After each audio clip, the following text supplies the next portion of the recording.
All right, part 4, number 30. Find another inverse. All right, so y is x squared minus 6. So x is equal to y squared minus 6. X plus 6 is equal to y squared. And as you know, I like to flip them around. And now we would take the square root of both sides. So y is equal to, now here's the deal. When you take the square root of both sides, you have to go plus or minus the square root of whatever. But this is telling us only keep it as the positive one. So I'm going to ditch that plus or minus and just answer the square root of x plus 6. Graphing an exponential. Okay, so our graphing stuff, so this is our multiplier in front, that's just going to change the shape. You would have your base, whatever your base is, x minus h plus k. So this is going to be our left, right, the opposite, same stuff again. Left, right, and then up and down.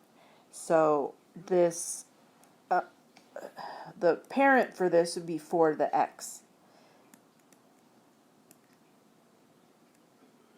So we have exponential growth, and this would be through 1. But we're going to the, what would this be? To the right 3 and up 1. You can also, this is just a straight graphing question, so you can just put this in your in the graphing calculator and make it graph for you. So I would type that in 2 times 4 to the power of parentheses x minus 3, because your calculator needs to know that the minus 3 is part of the exponent. If I didn't put these parentheses, the calculator would think it's just 4 to the x, and then your minus 3 is out here with on the outside of that. And then the plus 1. So normally we would asymptote through the, what's it called? The axis there, but we're going up 1. So we went up 1, so that's our new asymptote. And then I put it in the calculator and got our numbers. So it was just above the asymptote there, and there, and there, and then it was about halfway, over 2, up 1.5 about, over 3, up 3, or close to it, and then the next point is over 4, up 9.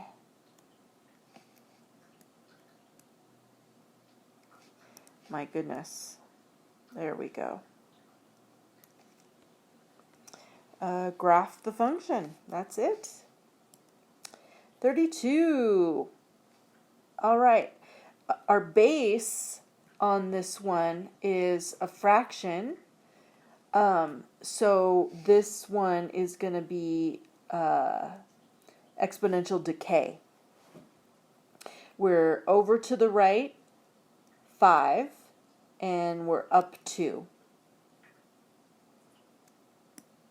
And once again, I put this in the calculator. In the calculator for this one, I would type parentheses 1 divided by 2 to the power of parentheses x minus 5 plus 2. And our numbers on this one, we had over 2 up 10. It looks like over 3 up 6. Over 4 up 4. Over 6. Over 6. Just about 2.5. and then it went closer to the asymptote after that. Now, remember, these are going to be multiple choice. You're not actually going to have to physically make the graph. So you're probably choosing a graph from the different multiple choice or some type of question about it. Like, maybe where's, how did this move? Up to the 2 and to the right 5. Something like that. Domain in the range. Okay, so I'm going to graph this one so I can look at it so that I know what the domain and the range are. So I can see we're going down 5 and to the left 4. So it's going to be, instead of like this, it would be crossing your curvy part would be hitting the y-axis, but you're going to be more on the left. And typing this in the calculator, 3 times 2 to the parentheses x plus 4 minus 5. And we had -9, -4 point, really close to the asymptote. And at -7, it was also really close to the asymptote. And then at -5, it was about 3.5. -5, 1, 2, 3.5. And then -4, -2. -3, up 1. -2, up 7. And the other one was like way up here somewhere.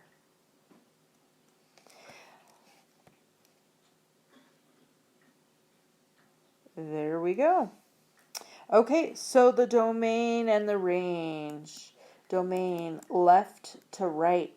It's going forever left, and this is up, but it's going to keep on going to the right. So all real numbers for our domain. I guess I should put x such that.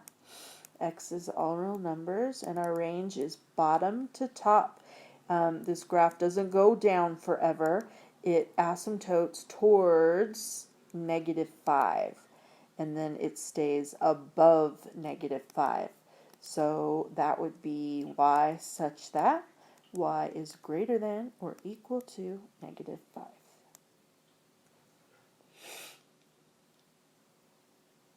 You know what? I'm looking at the answer key that I put on Teams for you guys, and I did those backwards. I don't know what my problem is. I wrote that the domain is x is greater than -5 and the range is all real numbers, but obviously that's wrong. So hopefully you're watching this video and not just looking at that sheet. Okay. I'm getting really tired. Ugh. I think I'm going to do the last couple in a 5th video because I just can't do this anymore. Yeah, so I'm going to stop there. There's only like, where do we go? Go to 42. So, okay, I'll just do one more. The population of a city is studied over time and modeled by this equation where T is time in years. What happens to the population during the first 4 years? What happens? So they're just basically, let's plot out what, when T is 1 year, 2 years, 3 years, 4 years, what is the function doing? So I'm just going to plug the T's in. T1, T is 2, T is 3, etc. And I'm going to use my calculator, and plugging in a 1, we get 6,093.8. Plug in a 2, 3,808.6. Plugging in a 3, 2,380.4. And then 1,487.7. So, and this is kind of a the final's going to be multiple choice, so this is kind of open. But when it's multiple choice, you'll be choosing from whatever the choices are. What happens to the population? So 6,000, 3,000, 2,000, 1,000. So what's happening is it's decreasing. I don't know if I need to be more specific than that, but it's decreasing to 1,487. That would be a good enough answer, I would think. And then I'll make the last video tomorrow because it's like super past my bedtime. I'm sorry.